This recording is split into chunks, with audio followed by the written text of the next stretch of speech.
Dikkat! Bu hepimize karşı işlenen bir suçun hikayesidir. İçinizi kemiren tahta kurularının hikayesi. Evet, sizin de içinizi kemiriyor.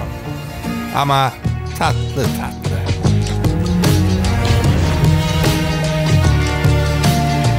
Tatlandırıcılar ve nişasta bazlı şeker. Nişasta doğal olarak tatlı madde değil.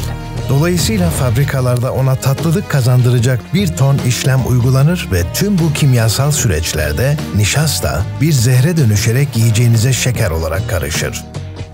Zehriniz nasıl üretiliyor? Anlatalım.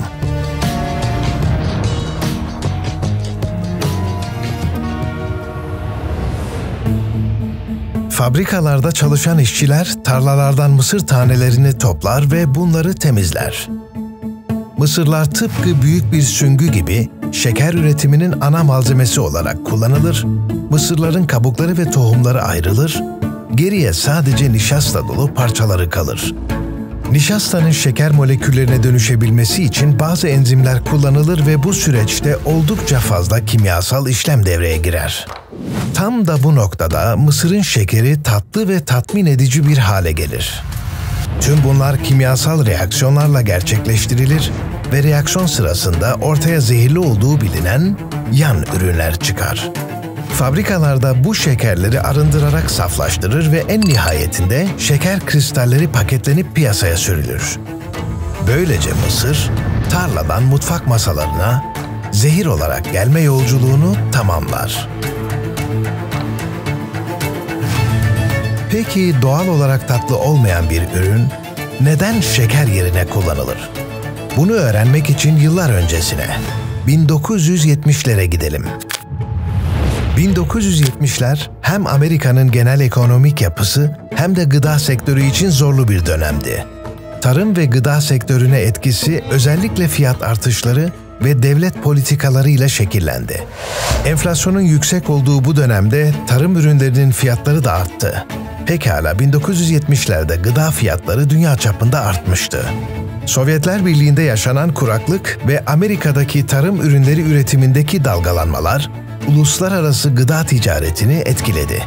Bu da Amerika'nın gıda üretiminde ve tarımda dengesizlikler oluşturmasına neden oldu. Şeker, 1970'lerde dünya genelinde yüksek fiyatlarla karşı karşıyaydı ve bunun nedeni hem üretim maliyetlerinin yükselmesi hem de bazı ticaret engelleriydi.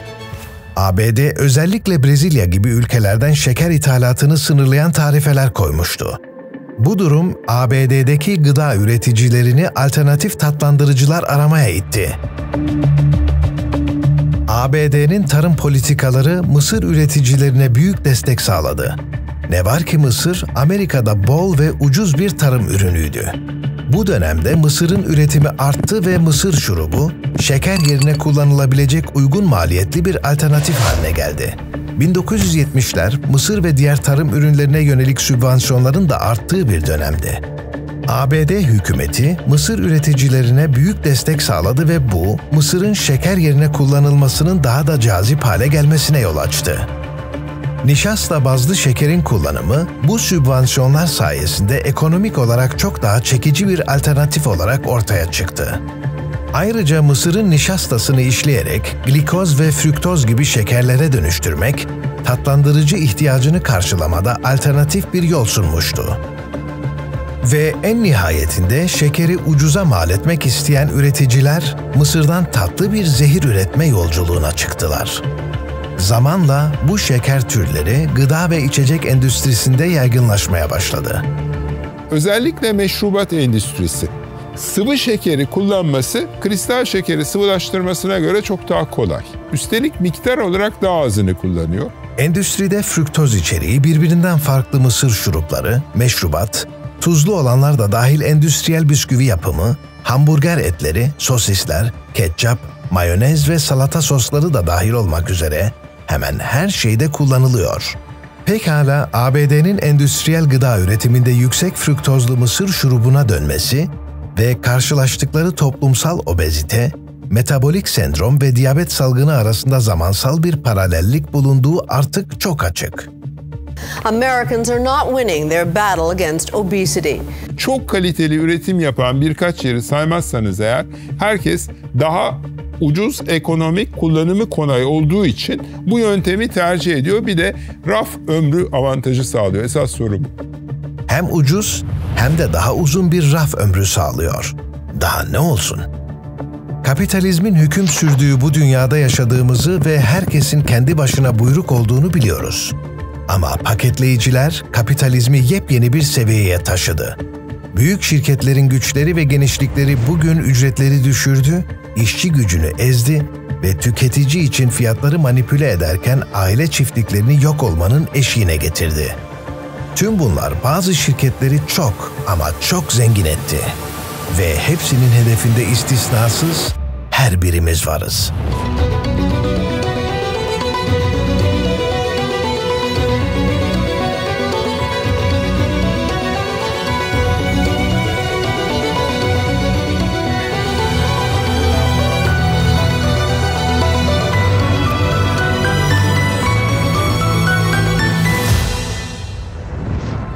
Ülkemizdeki şeker üretimi pancar şekerine dayalı olarak yapılıyor.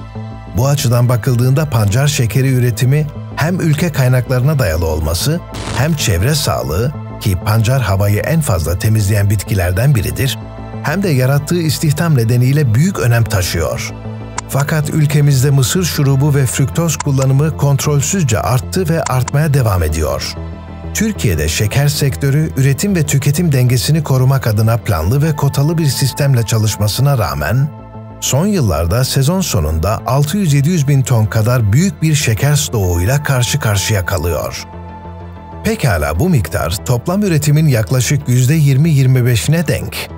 Esas sorun ise şeker üretim modelinin bozulmasına yol açan iki önemli faktör. Kayıt dışı kullanılan alternatif tatlandırıcılar ve özellikle de sentetik tatlandırıcıların yaygınlaşması.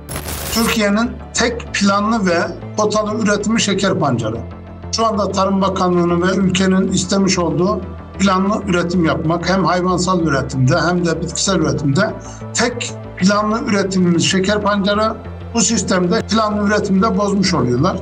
Son yıllarda kişi başına düşen şeker tüketimi planlamalarda 32 kilogram olarak hesaplanmasına rağmen fiili tüketim 25 kilogram seviyelerinde. Bu durum gıda ve içecek sanayisinde ve kayıt dışı üretimde pancar şekeri yerine NBŞ ve özellikle yüksek yoğunluklu tatlandırıcıların yaygın olarak kullanıldığının açık bir göstergesi. Bakın bu kontrolsüz kullanım yalnızca şeker sektörünü değil, aynı zamanda tüketici yani hepimizin sağlığını ciddi şekilde tehdit ediyor. Yani siz aslında sizin kaynaklarınızdan gelmeyen bir şekeri ya da sizin teknolojinizle üretimi bütünüyle mümkün olmayan bir şekeri, sizin teknolojinizin haiz olduğu şekere muadil ya da yarışabilir kılarsanız eğer, o zaman endüstri tabii ucuz olan yolu tercih ediyor. Bugün ülkemizdeki nişasta bazlı şeker üreten fabrikalar, fatura düzenlemeleriyle ya da yasa dışı üretimle mal satışı yapıyor. Kayıt dışı NBŞ üretimi, pancar şekeri üretimine buna bağlı olarak tarımsal üretimin düşürmesine, meras ve küspe üretimindeki azalmasına, hayvancılıkta kaba yem üretimine çok büyük etkisi bulunmaktadır. Ve pancar çiftçisi aynı zamanda şeker pancarı tarımını diğer ürünlerin lokomotif olarak kullandığı için diğer ürünlerde de ciddi anlamda etkilenmiş olacaktır. Kota engeline takılan yerli üretim, ithal mısırdan üretilen glikozun kaçak yollarla ya da sahte faturalarla ülkemize girmesine yol açtı. Bu ne mi demek? Kendi kaynaklarımızla sağlıklısını üretebilecekken, kontrolsüz ve kayıt dışı yollarla ülkemize zehir soktuk demek. Pekala, ülkemizde bu kimyasallar kontrolsüzce gıda ve içeceklerde kullanılmaya devam ediyor. Özellikle yasa dışı merdiven altı üretim yapan işletmeler, maliyet avantajı uğruna tüketici sağlığını hiçe sayarak bu tatlandırıcıları denetimsiz şekilde içeceklere karıştırıyor. Sonuç, insanlar farkında bile olmadan sağlığını tehdit eden kimyasalları tüketiyor. Ülkemizde kapsamlı bir gıda kodeksi bulunsa da kurallar kağıt üzerinde kalıyor. Özellikle denetimsiz ve kaçak üretim yapan işletmelerde bu kurallara uyulmuyor, etiketler ise gerçeği yansıtmıyor. Merdiven altı üretenlerin ne kadar üretildiği bilinmiyor. Yoksa sayacın ne kadar şeker akıttığı zaten bilinmiyor diyor. Bunu söyleyen Nişasta Bazlı Şeker Üreticileri Derneği. En büyük tehlike ise bu sentetik tatlandırıcıların kullanıldığı içecek ve gıdaların ambalajında hiçbir uyarı bulunmaması. Yani insanlar farkında bile olmadan sağlıklarını tehdit eden kimyasalları tüketmek zorunda kalıyor. Evet, ülkemize serbestçe ithal edilen tatlandırıcıların sağlık üzerindeki etkileri bilim dünyasında tartışılsa da, bu kimyasalların uzun vadeli etkileri tam olarak bilinmeden, kontrolsüz şekilde gıda katkı maddesi olarak kullanılıyor. Sistem ne kadar bilgi sunarsanız sunun, ne kadar rapor ederseniz edin, hatta oluşan raporlarla epey bir taraftan da tepki alsanız bile kendi bildiğini okumaya devam ediyor. Bu her iki taraf için de böyle. Yani bunu talep eden endüstri ya da neyse üreticiler ama bir yandan da düzenleyici kuruluşlarda da bir hareket değişikliği meydana gelmedi. Bir düşünün. Yazın serinlemek için içtiğiniz gazoz, dalak ve timus bezlerinizi köreltiyor. Ya da meyveli yoğurt kaşıklayan bir anne adayı, aslında cenini zehirleyen bir tatlandırıcı tüketiyor olabilir. Yapay tatlandırıcı içeren her ürün, özellikle risk grubundaki tüketiciler için kanserojen etki yaratıyor, karaciğer ve böbreklerde büyümeye, al yuvar sayısında azalmaya, hatta kemik yapısında bozulmalara yol açıyor. Pekala pancar bazlı şeker, nişasta bazlı şeker kadar ucuza mal edilmediği gibi, zehirleyerek ceplerini derinleştirenlere hiç de yaramıyor. Sebebin sadece daha ucuz olması olduğunu düşünmüyorum. Çünkü ortada çıkan üründe birkaç tane farklılık var. Bunlardan bir tanesi efendim ürünün zaman ömrünü uzatıyor. Eskiden biz yine gofret alırdık. Aldığımız gofret üstelik bakkaldan alınırdı. Bugünkü satılan marka gofretlerdi. Bir fark yoktu. Bakkal amcaya söylerdiniz, bakkal amca 200 gram size kese kağıdına doldururdu. Bakın geldiğinde evde o gofret çıtır çıtır olurdu. Fakat ertesi güne kaldığında yumuşardı. Şu an piyasadan ambalajlı gofreti alın, açın. İsterseniz 3 gün, isterseniz 5 gün açılmış haliyle bekletin. Yumuşama hiçbir zaman olmuyor. Çıtırtısını her daim koruyor. Bu ucuz olan yol, bakın kaliteli hiçbir üründe kullanılmaz. Şu anda mutfağınıza baktığınızda kendilerini gizleyen şirketler tarafından üretilmiş bir sürü zehirli yiyecek göreceksiniz. Ancak yiyeceklerin hiçbirinde şirketlerin etiketlerini bulamayacaksınız. Çoğunuz onların isimlerini daha önce hiç duymadınız. Çünkü gizli kalmak için çok çalıştılar. Aralarında öyle bir şirket var ki dünyanın en kötü şirketi olarak biliniyor. Cargill. Cargill tüm nişasta bazlı şekerden anormal kar ediyor. Satın aldığınız hemen hemen her gıdadan para kazanıyorlar. Bu 100 yılı aşkın bir süredir devam eden konsolidasyonun bir sonucu. Gıda ekonomisinin her yönünü kontrol etmeye çalışmak için diğer şirketleri yutmak, onları satın almak veya onlarla birleşmek. Hazır bunların arazileri şehir içinde kaldı. Öbürü de zaten daha ucuz. Hadi bunu özelleştirelim'e geldiğiniz zaman ben işin samimiyetinden kuşku duyarım. Çünkü özelleştirmeyle alınanların bir kısmını da zaten nişasta bazlı şeker üreten şirketler satın aldılar. Cargill Macmillan'lar şirketin %88'ine sahip. 21'i milyarder. Ailenin toplam değeri 40 milyar dolar. Peki bu kadar çok servet nasıl bu kadar küçük bir elde toplanır? Bunu yanıtlamak için de yüzyıllar öncesine, Cargill'in tarihinin başlangıcına gitmemiz gerekiyor. Cargill, 1865 yılında Amerikan İç Savaşı'nın sona ermesinin ardından tek bir tahıl deposu satın alarak faaliyetlerine başladı. O dönemde demiryollarının Amerika'nın batısına doğru genişlemesiyle Cargill tesislerini de bu gelişmelere paralel olarak kurdu. O yıllarda Cargill, çiftlik işletmeciliği yapmıyor ya da üretim gerçekleştirmiyordu. Bunun yerine altyapıyı ve depolama sistemlerini kontrol ederek tahıl ticaretinden kazanç sağlıyordu. Aile, gerçek hayatı taht savaşları gibi ele alıyor. W.W. Cargill, kızı Edna'yı, ailesi daha fazla tahıl deposuna sahip olan John H. Macmillan ile evlendirdi, şirketler birleşti. Bugün bildiğimiz Cargill-Macmillan ailesi oldular. 1900'lerin başında Cargill o kadar farklı endüstriyi kontrol ediyordu ki, Orta Batı'daki bir tahıl çiftçisi Cargill ile iş yapmıyorsa hiç iş yapamıyordu. Zamanla Orta Batı'nın dışına doğru genişlemeye başladılar ve kendi içlerinde sonsuz kuşak dedikleri şeyi inşa ettiler. Bir çiftçi tarlasındaki buğdayları biçer ve onları Cargill'in dev tahıl depolarına gönderirdi. Buğdaylar Chicago'daki bir değirmene taşınır, burada özenle işlenip un haline gelirdi. Un ardından Pittsburgh'deki bir fırına ulaşır, orada ustaca yoğrulup taze Kaiser ekmeği yapılırdı. Son adımda ise bu ekmek New York'taki bir şarküteriye gider ve sonunda nefis bir Reuben sandviçine dönüşürdü. Cargill, her adımda bir parça vardı.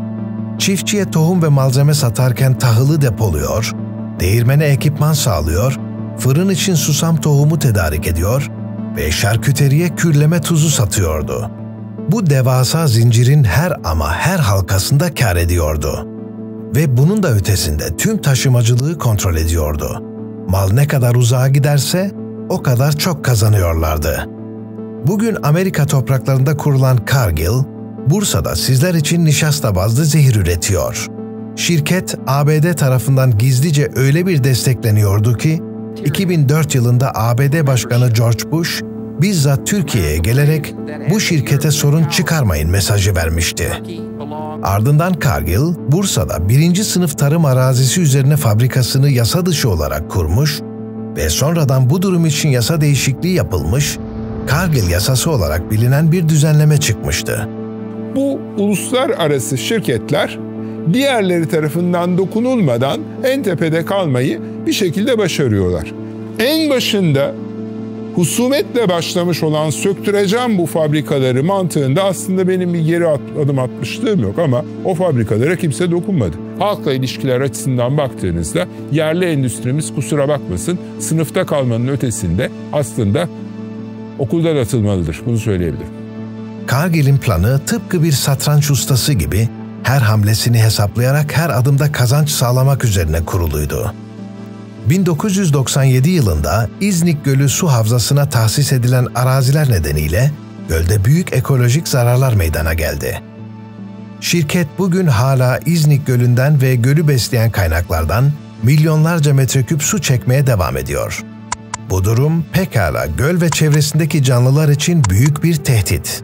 Bunun yanında birçok bilimsel araştırma ve Sağlık Bakanlığı Bilim Kurulu raporları, nişasta bazlı şekerin insan sağlığına zararlı etkilerini ortaya koymaya devam ederken, Cargill'in baskıları ve müdahaleleri, Türkiye'deki şeker fabrikalarının birçoğuna tehdit oluşturdu ve oluşturmaya devam ediyor.